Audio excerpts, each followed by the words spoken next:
Welcome to Fright Club, the horror movie battle ring where you vote for the winner. I'm your host, Zach Cherry, and in this week's match, My Bloody Valentine will be taking on Valentine to find out which is the better February 14th themed slasher. Celebrating their 40th and 20th anniversaries this year, both films put their own dark spin on the holiday of hearts and candy, with My Bloody Valentine leaning hard into the straight slasher formula. Following the popularity of Halloween and the subsequent trend of horrorizing calendar-specific events, Valentine, on the other hand, following the popularity of Scream, captures a distinct multi-toned vibe, which signaled to many genre enthusiasts a postmodern slasher burnout, noting diminishing returns in both quality and box office demand with every endeavor. And while both films feel mostly derivative of the works that came before them, they've attained pop cultural relevancy with their contributions to horror's gallery of rogues, leaving a lasting legacy, which has cultivated each film a posthumous cult devotion. Before we go any further, do me a favor and toss this video a thumbs up and let me know in the comments down below which movie you think is best. If you're new to Fright Club and want to know how you can cast your vote in the next match, go ahead and hit that subscribe button and make sure to turn on all bell notifications so you can receive weekly channel updates and alerts. Which movie did you guys choose? Let's find out and get to the fright.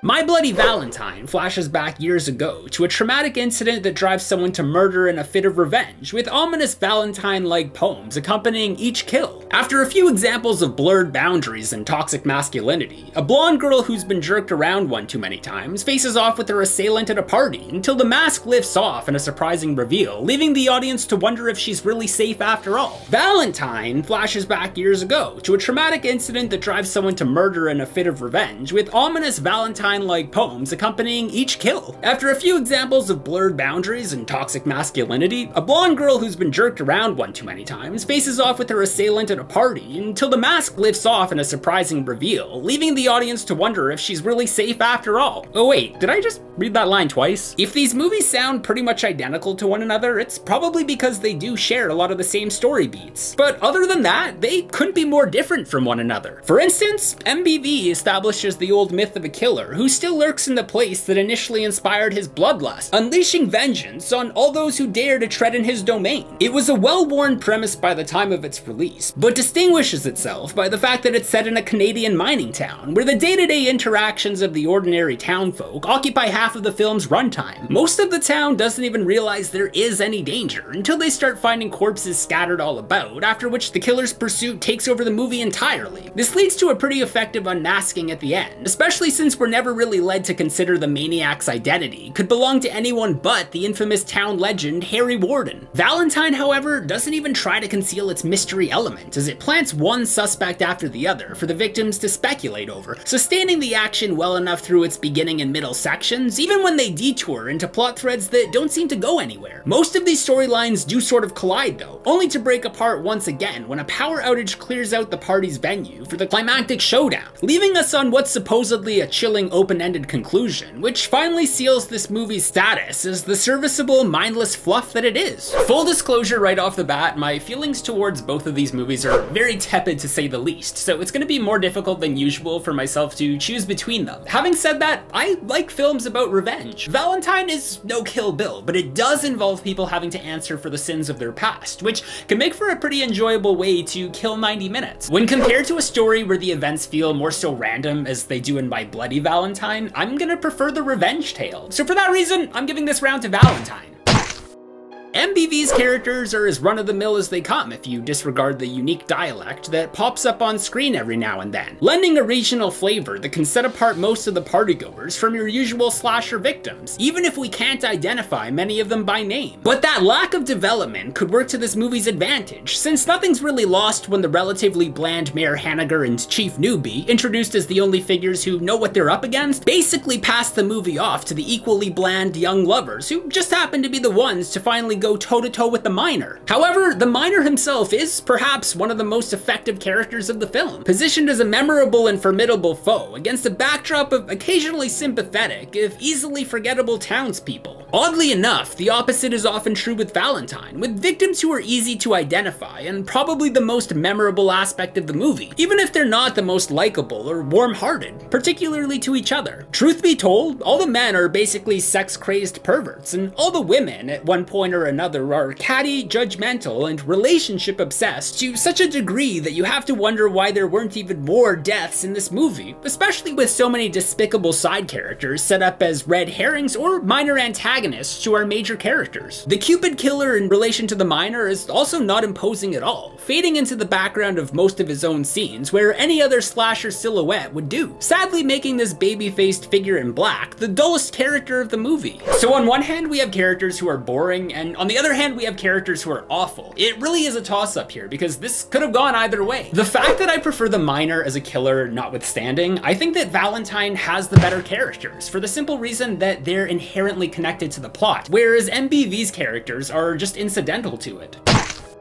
My Bloody Valentine harkens back to that simple 1980s look typical of low-budget horror flicks at the time, with the small-town approachability in the environments and the store-bought wardrobe that charms and contrasts well with the film's darker tendencies. This is due in no small part to the exterior scenes being shot in an actual closed-down location over 2,000 feet below surface level, providing a standout setting of practical elevators and tunnels to do all the heavy lifting as far as the scope and the sense of risk. What adds to that high level of production are the impressively deliberate motions of the camera, a workable score that embraces the earnest spirit of the movie, and the folky tunes that underscore the comings and goings of regular blue-collar people, infusing each moment with a distinct country feel. In fact, both of these movies evoke a specific Valentine's Day quality in their own way, but Valentine takes a step back from kitsch with its own sleek aesthetic, generating a look common to movies that bridge the gap between the 90s and the 2000s, with everyday backgrounds heavy in bright colors and creamy pastels that contrast with the cooler metallic sheen of the kill scenes. The atmosphere can be characterized by either its own subgenre of the waning postmodern slasher craze, or a WB nighttime soap opera quality, since this pretty young cast looks like they shot this movie with wardrobe and sets borrowed from shows like Angel or Roswell. There are bold design choices present here and there, but between the generic music constantly telegraphing how scared we're supposed to be, and the often two-dimensional feel of the cinematography, this movie's value stands on a level just above direct-to-video, but below full-fledged feature. Valentine, while not offering the bare minimum, is pretty basic with its production. It does a serviceable job, but My Bloody Valentine was filmed in an actual mine. That in itself is a very impressive feat because it makes this experience feel more authentic and leaves a lasting impression. So as far as this round goes, MBV has a superior production quality.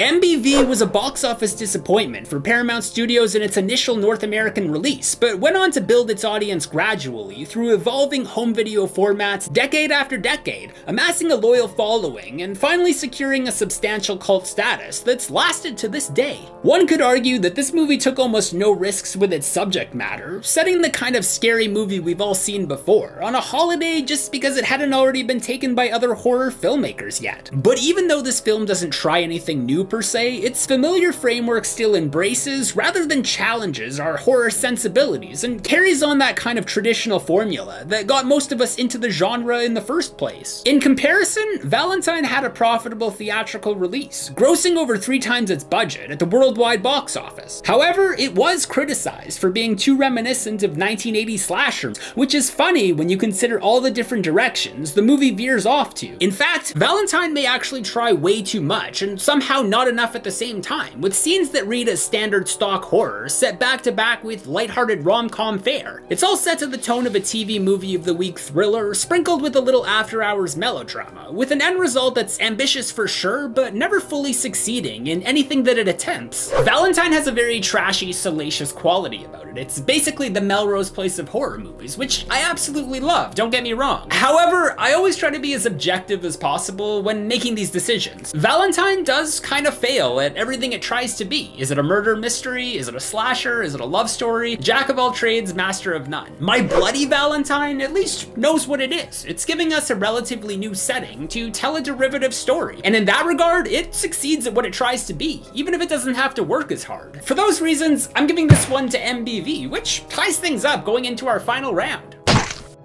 This is by far the category where both of these movies excel, even if they both were cut down significantly, and in the case of My Bloody Valentine, this was to comply with MPAA restrictions, with some of the movie's most gruesome visuals ending up on the cutting room floor. Luckily, most of these extended shots have been restored in Blu-ray and DVD releases over the past few years, preserving the often shocking practical effects for audiences to experience in the way they were originally intended. These kills can largely be categorized as fake blood real fun, with drawn-out reactions to the miner's handiwork and to the gore's outlandish but intricate design, all set to tantalize and thrill us as we behold these unsuspecting townfolk who just happen to be in the wrong place at the wrong time. There's not as much reaction to viscera in The Kills of Valentine though, with the movie's first fatalities being pretty basic and brief, as the results of the film being trimmed down even after it had already received an R rating, most likely out of reaction to the sensitivity of a post-Columbine world. Most every kill is preceded by a prolonged setup, usually with a character cautiously navigating some corridors or otherwise unfriendly territory before the inevitable slice or chop, saving the most intense set pieces for the third act. However, one might start to wonder why this killer spent the whole movie only going after the girls who rejected him, rather than the vicious male bullies who stripped and kicked his ass on the dance floor back in the 6th grade, missing even more opportunities to add to the pile of bodies. This is probably the hardest round because they both deserve the recognition here, and they both were unfairly the victims of censorship. I am of course basing this comparison off of the uncut version of My Bloody Valentine, which is available on the Scream Factory Blu-ray release. That version does have most of its gore intact, and that'll be a huge deciding factor, because even though both films are very versatile with their methods, there were just too many potential victims in Valentine that got away. I will say for the record, I do enjoy Valentine more, but MBV just scored better with me, taking this match 3-2. Of course, none of that means anything anyway, because ultimately you have the final say, so let's see how you voted. 4,764 people voted between My Bloody Valentine, and with 80% of the vote, the majority of you thought that My Bloody Valentine was the better movie. And I get it. Next week, it's all about the wrath of the wealthy, when Your Next takes on Ready or Not. Go cast your vote. I want to thank my Patreon supporter Blake Maddox. If you enjoyed this Fright Club match, you can check out more of them right now by clicking on this playlist. Until next Friday, I've been Zach Cherry, and I'll be right back.